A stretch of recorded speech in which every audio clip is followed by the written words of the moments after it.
प्रसाद लाड. सभापती महोदय, खरं तर विक्रांत पाटील साहेबांनी अतिशय चांगला प्रश्न विचारला आणि आमचे मित्र आणि नेते मंत्री उदय सामंत साहेब एवढं शून्यपणाने उत्तर देतात की तो प्रश्न राहतो बाजूला आणि यांच्या उत्तरावरती आम्ही मेरी गो राऊंडमध्ये बसतो. ते आपण लहान असताना चक्री असायची ना, त्या चक्रीत बसतो आपण. यांचा स्पेसिफिक प्रश्न होता सिडकोचा की त्या डम्पिंग ग्राउंडमध्ये गोमाता मेलेल्या आढळल्या. सिडकोमधल्या काही फॅक्टरीजचं जे पाणी आहे ते नदीमध्ये जातं आहे आणि नुसत्या गायी वारलेल्या नाही आहेत, तर त्याच्यामध्ये ते पाणी सर्वसामान्य जनतेला देखील प्यायला घरामध्ये जाते. त्याची बाटली भरून पाणी देखील त्यांनी आणलं आहे. बरं झालं मगाशी अनिल परब साहेबांनी त्या दुसऱ्या विषयाची बाटली आणली नाही, पाण्याचीच बाटली आली आतमध्ये.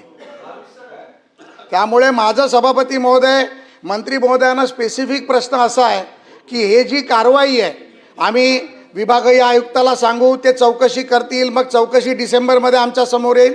असं न करता ज्या लोकांनी आज आम्ही म्हणतो की सिडको आता तिसरी मुंबई करायला निघाली आहे. एक मुंबई उभी केली, आता तिसरी मुंबई करायला चालली आहे. अशा पद्धतीत तुम्ही तिसरी मुंबई उभी करणार आहेत का?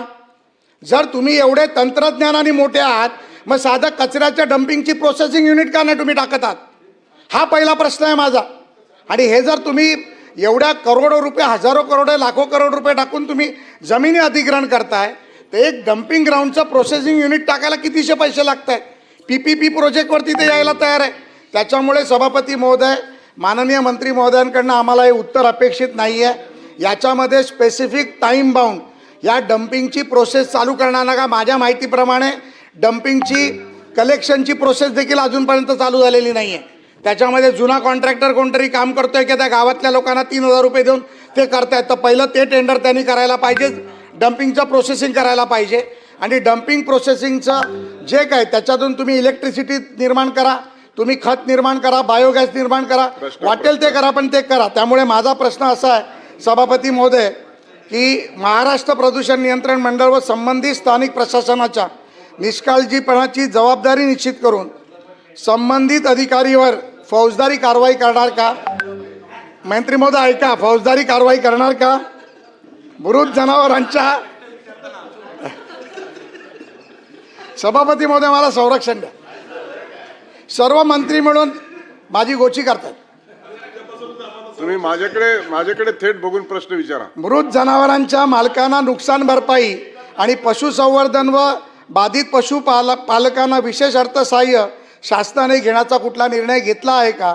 व भविष्यात अशा घटना टाळण्यासाठी सिडको डम्पिंग ग्राउंडचे वैधानिक व्यवस्थापन, लिचेट म्हणजे दूषित द्रव नियंत्रण, नियमित पर्यावरण लेखापरीक्षण, स्थानिक जलस्रोताचे सातत्यपूर्ण निरीक्षण असे संयुक्त निरीक्षण समिती स्थापन करून कालबाह्य पद्धतीत याचा निर्णय करणार का?